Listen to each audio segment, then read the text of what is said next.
نے اس تفصیل کے ساتھ نہیں بتایا تھا. تو آپ کو بھی، ہم کو بھی، سب کو بھی یہ کوشش ضرور کرنی چاہیے. اور ہمارے بابے جن کا میں اکثر ذکر کرتا ہوں اور بار بار کرتا ہوں اور کرتا رہوں گا، ان کے ڈیروں پہ آپ جا کر دیکھیں، وہ ماضی کی بات نہیں کرنے دیں.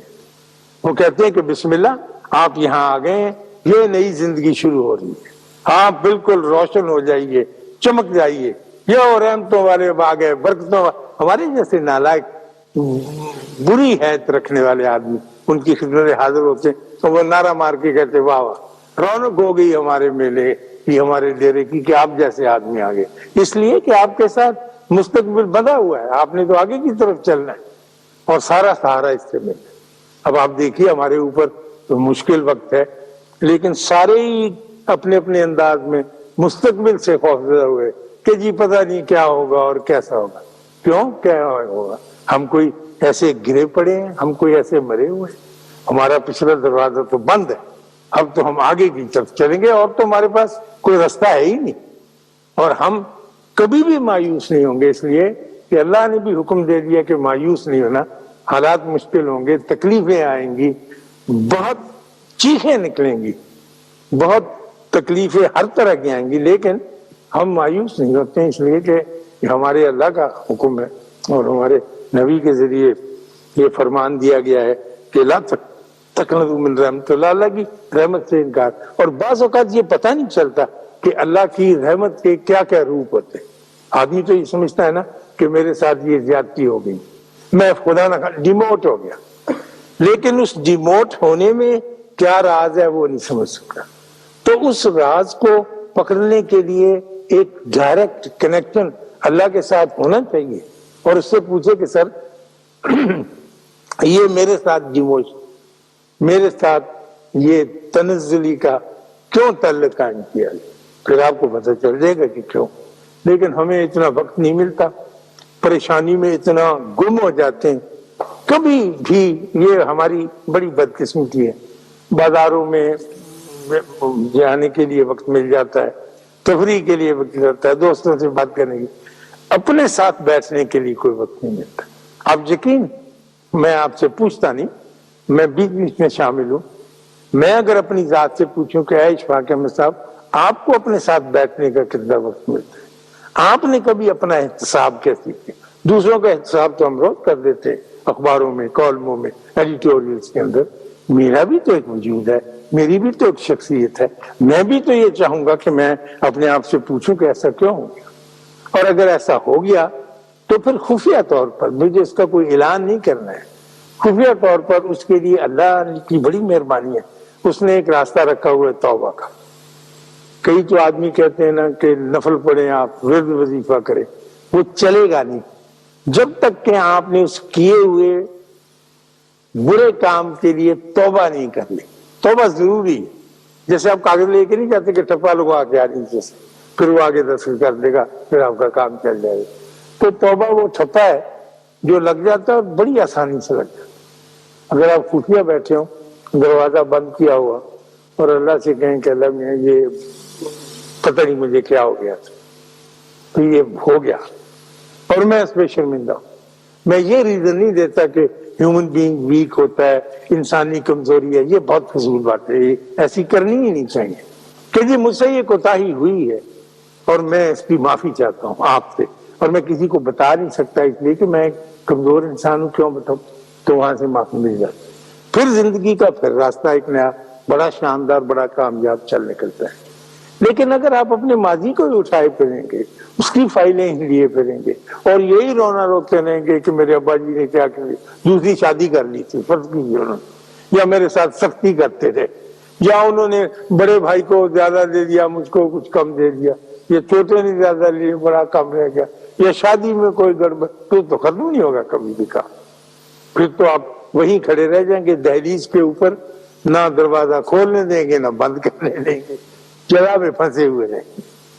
لیکن آپ کو تو shut the door behind you کر کے زندگی کو آگے، آپ اس کو تجربہ کر کے دیکھیے ایک مرتبہ کہ آپ نے اس بات کے سن چکنے کے بعد، جو میری نہیں ہے، میری لینڈ لیڈی، میری درجن کی بات ہے، جو بہت اعلیٰ درجے کی سلائی کرتی تھی اور ان کا بڑا نام تھا روم میں. ان کی بات پہ عمل کرتے ہوئے آپ دیکھیں کہ میں نے اس کو بلایا اور رونا چھوڑا اور ہر ایک کے پاس جا کر رحم کی اور عاجزی کی بھیک مانگنی ترک کی۔ اکثر آدمی بھیک ہی مانگتا ہے، میرے ساتھ اس نے کہا غلام محمد یار نور محمد سلیم تیرے ساتھ بڑی زیادتی، اتنی کہہ سکتے، اس سے آپ کو ملے گا تو کچھ نہیں، صرف 2 لفظ ہیں جو آپ مجھ سے حاصل کر لیں گے اور سمجھیں گے کہ جناب میں نے بہت کچھ سر کر لیا، کلا آپ کا بدستور موجود رہے گا جسے سر کرنا ہے۔ تو اگر آپ کبھی بھی اتنی تقویت کہیں سے حاصل کر لیں کہ آپ بیٹھ جائیں اور تہیہ کر لیں کہ یہ ساری مشکلات، یہ سارے بل، یہ ساری یوٹیلٹی کے جو اتنے خوفناک، یہ تو آتے ہی رہیں گے اور یہ تکلیف ساتھ رہی ہے، اور بچے بھی بیمار ہوں گے، بیوی بھی بیمار ہوگی، ہم کی بھی تکلیف ہوگی، جسمانی عارضے بھی آئیں گے اور روحانی بھی اور نفسیاتی بھی۔ ان سب کے ہوتے ہوئے میں اتنا سا وقت نکال کے، جو اکثر کہا کرتا ہوں کہ مغرب کا وقت بڑا بہتر وقت ہے، جو تو سارا ہی وقت اللہ کے ہے، لیکن اس وقت ذرا آدمی آسانی کے ساتھ 2 وقت ملتے ہیں نا تو ذرا بہت آسانیاں ہو جاتی۔ اس وقت بیٹھ کے ضرور اپنی ذات کے ساتھ کچھ گفتگو، اور جب وہ گفتگو ہو چکے تو خفیہ طور پر دروازہ اندر سے چٹکنی لگی ہوئی ہے آپ، پھر وہی گفتگو اپنے اللہ سے کسی بھی زبان میں۔ آپ حیران ہوں گے اللہ ساری زبانیں سمجھتا ہے، انگریزی میں بات کریں اللہ بہت اچھی طرح سے انگریزی جانتا ہے، اردو، پنجابی، سندھی، کسی میں بھی بات کریں آپ ان سے بات کریں اور آپ کا اس کے ساتھ رابطہ یقیناً قائم اور تقویت آدمی پکڑتا چلے، بجائے اس کے کہ آپ مجھ سے آگے پوچھیں اشفاق صاحب ہمیں کوئی بابا بتائیں، ہم جا کے اس کا ٹینٹوا دعائیں بابے کا کہ میرا کام کر کے دو، ایسے نہیں ہے، آپ خود بابا ہیں۔ میں بار بار آپ کو یقین دلاتا ہوں، آپ نے اپنی طاقت کو جانا ہی نہیں، پہچانا ہی نہیں۔ وہ ہمارے جوگی کہا کرتے ہیں کہ ہاتھی کی طاقت جو ہے وہ سارے جانوروں سے زیادہ ہے، لیکن چونکہ اس کی آنکھیں چھوٹی ہوتی ہیں اس نے اپنے وجود کو پہچانا ہی نہیں۔ ہاتھی جانتا ہی نہیں میں کتنا بڑا ہوں، چھوٹی چھوٹی آنکھیں ہوتی ہیں۔ تو اس طرح سے ہم سب کی آنکھیں بھی اپنے اعتبار سے چھوٹی ہیں اور ہم نے اپنی طاقت کو، اپنی صلاحیت کو جانا۔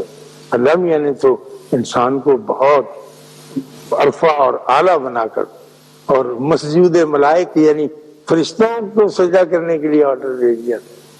پھر یہ بات تو یاد رکھنے کی ہے کہ اب جتنی بھی مخلوق نے انسان کو سجدہ کیا تھا وہ اب تک انسان کے ساتھ ویسا ہی نباہ کر رہی ہے، یعنی شجر، حجر، نباتات، جمادات، فرشتے وہ انسان کا احترام کر رہے، انسان سے احترام نہیں ہو پاتا۔ آپ کو پتا ہے کہ یہ جو درختوں نے انسان کو سجدہ کیا، پتھروں نے کیا، بہتی ہوئی ندیوں نے کیا۔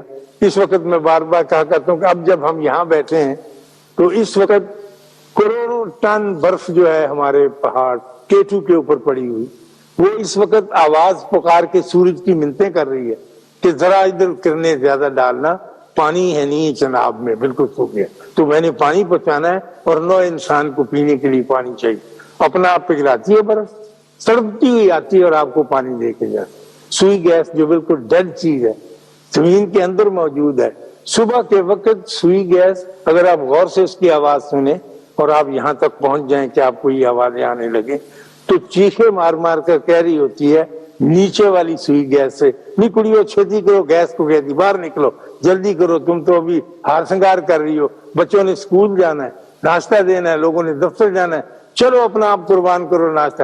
تو وہ کہتی ہے ماسی ہم نکل تو رہی ہیں اب 2 منٹ، انہوں نے کہا نہیں جلدی نکلو جلدی، اور وہ اپنا آپ قربان ہو کے جل بل کے آپ کا ناشتہ، آپ کی روٹی حالی تیار کر لی، کیونکہ سوئی گیس نے ایک دفعہ سجدہ کیا ہوا ہے۔ ساری چیزیں آپ کو پتا کہ یہ جو ہے آم لے لیں، کوئی پیڑ سیب اعلیٰ درجے کا ہمارا ناردرن ایریا میں ہوتا ہے، یہ قربان ہو رہا ہے۔ آج تک کسی انور رٹول نے یا کسی سمر بہشت درخت نے اپنا آم چوب کے نہیں دے، خود بھی تو کھا سکتے ہیں، دیکھو نا ہم جیسے انسان اب خود کرتے ہیں، اپنا لگو کے رکھتے ہیں، ہر چیز چھپا کے رکھتے ہیں۔ وہ درخت یہی پکار پکار کہتا ہے کہ جی ادھر سے میرا پھل اتارو جی، یہ بلوچستان ضرور بھیجنا، وہ لوگوں کو آم کم ملتا ہے، سارا کچھ ہی اپنا قربان کیے چلا جاتا صرف اس وجہ سے کہ اس کا رابطہ اپنے اللہ کے ساتھ، اور وہ خوش ہے۔ اور آج تک کسی درخت نے یہ نہیں کہا کہ ہماری بھی کوئی زندگی ہے جی، جب سے گڑے ہوئے ہیں وہیں کھڑے ہیں، نہ کبھی اگاڑے گئے، نہ ہم نے دیکھا ملتان سے آگے نکلے نہیں، یہ تو فضول زندگی ہے۔ میرا پوتا کہتا ہے دادا بہت ممکن ہے کہ وہ بیچارہ ہماری طرح سے روتا ہو، اخبار کیونکہ نہیں چھاپتا تو اخبار پریشان ہوتا ہوگا درخت۔ میں نے کہا نہیں پریشان نہیں ہوتا، وہ خوش ہے، ہوا میں جھومتا ہے۔ کہنے کہ آپ کو کیسے پتا ہے خوش ہے؟ میں کہا وہ خوش اس لیے کہ ہم کو پھل دیتا ہے، جو ناراض ہوگا وہ پھل نہیں دے گا۔ تو میں اگر اپنے گریبان میں منہ ڈال کے دیکھوں، میں جو اشفاق میں ہوں تو میں پھل نہیں دیتا۔ میرے سارے دوست، ساری مخلوق، سارے آدمی میرے قریب سے گزر جاتے ہیں، نہ میں انور رٹول بن سکا، نہ رسم البشت بن سکا، نہ میں سوئی گیس بن سکا، نہ میں بہتا ہوا پانی بن سکا۔ یہ ساری چیزیں دیکھنی چاہیے۔ اللہ آپ کو آسانیاں عطا فرمائے اور آسانیاں تقسیم کرنے کا شرف عطا فرمائے۔ اللہ